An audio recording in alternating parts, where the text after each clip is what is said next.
Hello MotoGP enthusiasts, welcome back to ZNGP Today. As the 1000cc regulations era winds down, pundits are asking whether Ducati's grip on MotoGP is finally slipping. After a season of stunning statistics and late-season scares, the question isn't simple. Valentino Rossi's annual ranch event in Tavullia delivered high drama and mud-splattered glory today, a multi-discipline festival where MotoGP stars, Superbike names and rising talents mixed it up on flat-track bikes. Pecco Bagnaia took the headline-grabbing victory in the 100 km of Champions, but the weekend had twists, podium crashes, surprise results and a painful exit for the local hero. At Valentino Rossi's ranch in Tavullia, the 100 km of Champions isn't just a friendly off-season gathering, it's a dirt-filled Grand Prix atmosphere where world-class riders let loose, trade paint, and drift like kids on summer break. Marco Bezzecchi, fresh off one of his best MotoGP seasons, was glowing after the opening practice sessions. Don't forget to click subscribe button and the bell icon for MotoGP news update.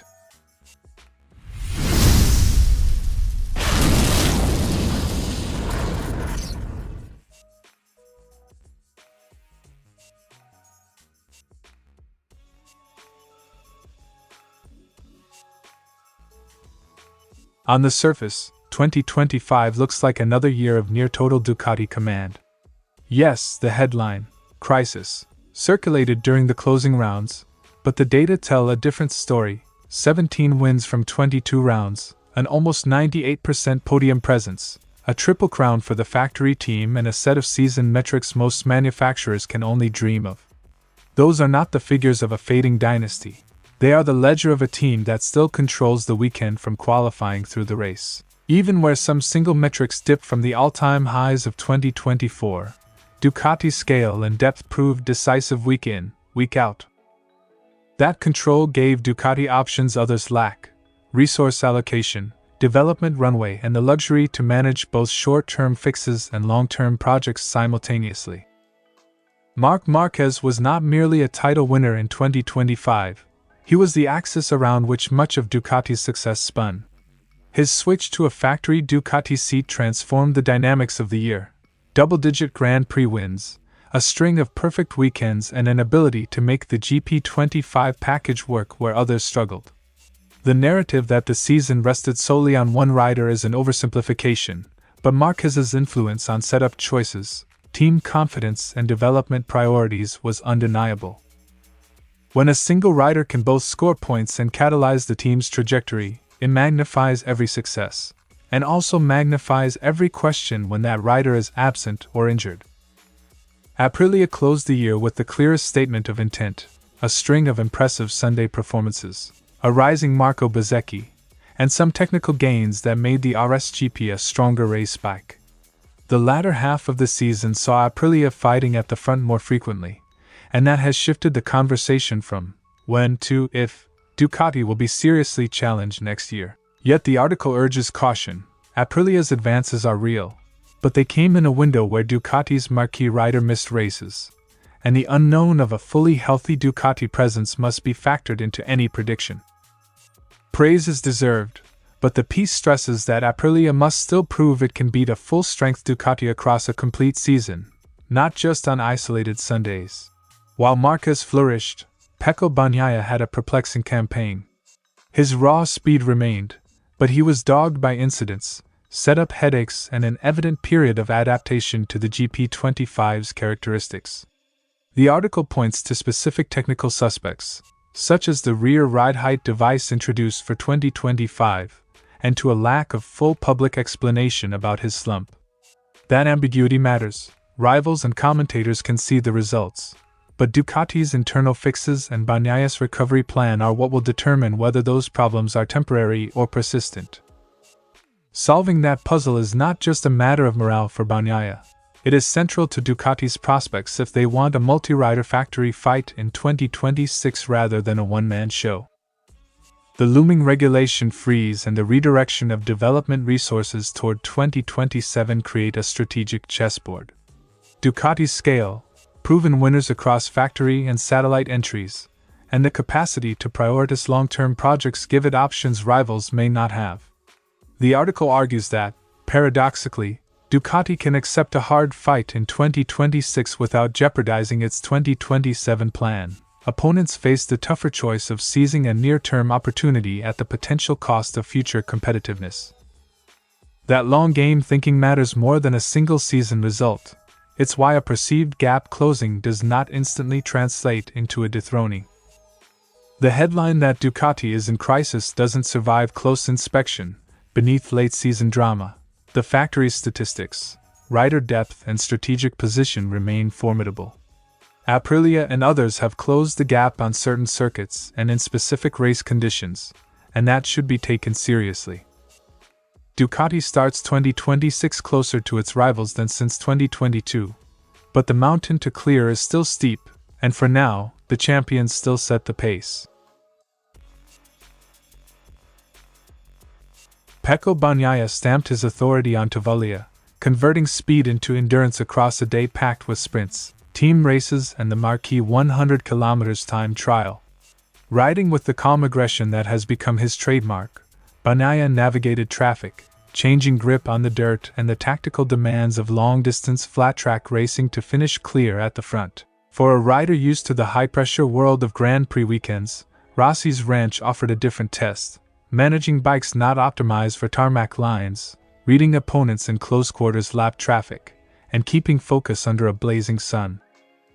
While Bagnaia took the top step, the rest of the podium told its own story of grit and recovery. Diogo Moreira produced a breakout performance in the dirt to finish strong, and Luca Marini, despite a crash earlier in the weekend, battled back to claim a podium slot, a testament to resilience and quick bike repair teams on site. The 100 km format and earlier sprint races force riders to manage contact, fatigue and ever-changing lines on the loose surface. Those who combined bravery with calm headed the final standings. Valentino Rossi, the event host and crowd magnet, had already delivered a headline moment by winning Saturday's sprint. But the big home crowd's hopes were dashed on the day of the 100 km. An incident involving Mattia Casadei's crash after contact with Sura left Casadei's bike unusable and prevented Rossi from mounting his own run. For Tavullia, it was an emotional twist. The host celebrated earlier success but had to watch the main event unfold without his own participation. Beyond winners and losers, the ranch weekend was a cross-section of modern motorcycle sport. Pedro Acosta, Jack Miller, Marco Bezzecchi, Augusto Fernandez and a host of Superbike names mixing experience with youth. Team competitions added variety. Bagnaia and Augusto Fernandez teamed up for a celebrated victory in the team category, while young talents like Diogo Moreira and Superbike standout Nicolo Bilega delivered eye-catching rides. The event's atmosphere blended competition with camaraderie, riders letting loose after a long season, but still treating each heat as a fiercely contested race. Pecco Bagnaia leaves Tavullia as the weekend's undisputed star, sprint wins and a dominant performance in the 100 km, while Diogo Moreira and Luca Marini's podiums add intrigue ahead of next season.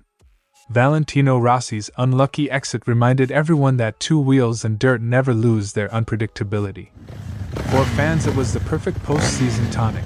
Big names, close racing, and the kind of stories that will carry into winter banter and next year's previews.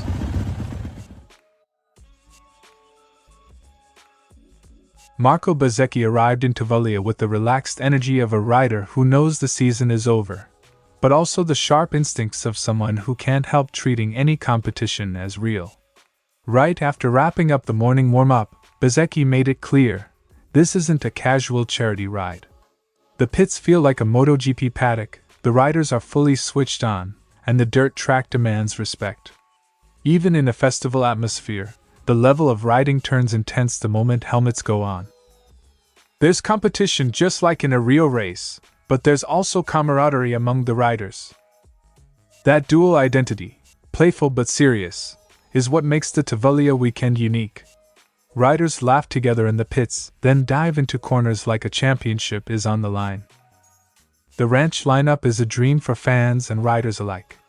MotoGP title threats, former champions, and dirt specialists all cram into the same flat-track circuit, where drifting is mandatory and sideways becomes the natural direction of travel. Bezzecchi relishes this mix, sharing the track with Pedro Acosta, cutting sideways lines with Bagnaia, and pushing limits on a cement base coated with sand, a layout that punishes hesitation and rewards bold slides. It's fun to compete here too, sliding with Pecco and the other MotoGP riders. Fresh off a podium-rich campaign capped by victory in Valencia, Marco Bezzecchi could have rated himself highly. Instead, he shot low, a sign of his self-demand and awareness of areas still to improve. He acknowledged a slow start, admitted that setup and execution weren't perfect early in the season, and vowed to begin 2026 sharper and more consistent. Yet he made sure to highlight the tireless work of his Aprilia crew, giving them a glowing grade that far exceeded his own.